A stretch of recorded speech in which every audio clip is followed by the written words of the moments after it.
Kisah budak batal masuk neraka karena sedekah. Diriwayatkan dari Aisyah radhiyallahu anha bahwa suatu saat ia telah membeli seorang jariyah, seorang budak wanita.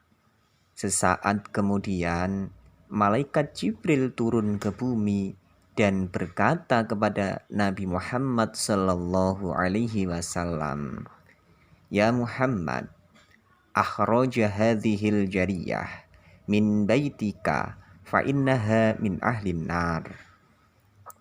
Wahai Muhammad, keluarkanlah budak itu dari rumahmu, karena sesungguhnya ia adalah ahli neraka.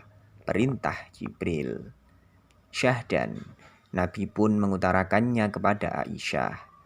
Lalu Aisyah pun dengan perasaan iba melepas kepergian sang budak.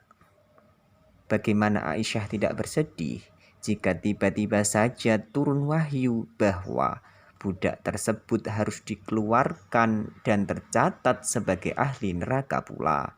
Padahal Aisyah tanpa tahu menahu sebab musabab mengapa ia ditakdirkan menjadi ahli neraka. Dengan wajah penuh kasih, Aisyah pun melepas kepergiannya dengan memberi beberapa kurma sebagai bekal. Di tengah jalan, sang budak merasa kelelahan. Teringat ia akan bekal yang dibawakan oleh majikannya, Aisyah. Dimakannya dengan lahap kurma itu.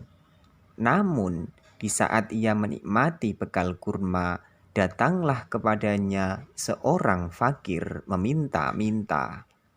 Meskipun lapar dan sesungguhnya ia juga masih membutuhkan bekal kurma, sang budak memberikan sebagian kurma yang tersisa kepada fakir tersebut. Ia merasa iba hingga tak ada satu kurma pun tersisa untuknya. Ia berikan seluruh sisa kurma pemberian Aisyah kepada fakir tersebut. Betapa dahsyatnya kekuatan sedekah. Tak lama kemudian, setelah sang budak memberikan kurma kepada sang fakir tadi, malaikat Jibril kembali turun ke bumi dan mewahyukan kepada Nabi Muhammad bahwa ia diperintah untuk kembali membiarkan sang budak di rumahnya. Karena sungguh akibat sedekah sang budak, rahmat Allah turun dan ia pun batal masuk neraka. Sumber kitab Risalah Nawadhirul Hikayah karya Ahmad Syihabuddin bin Salamah Al-Qulyubi. Wallahu a'lam.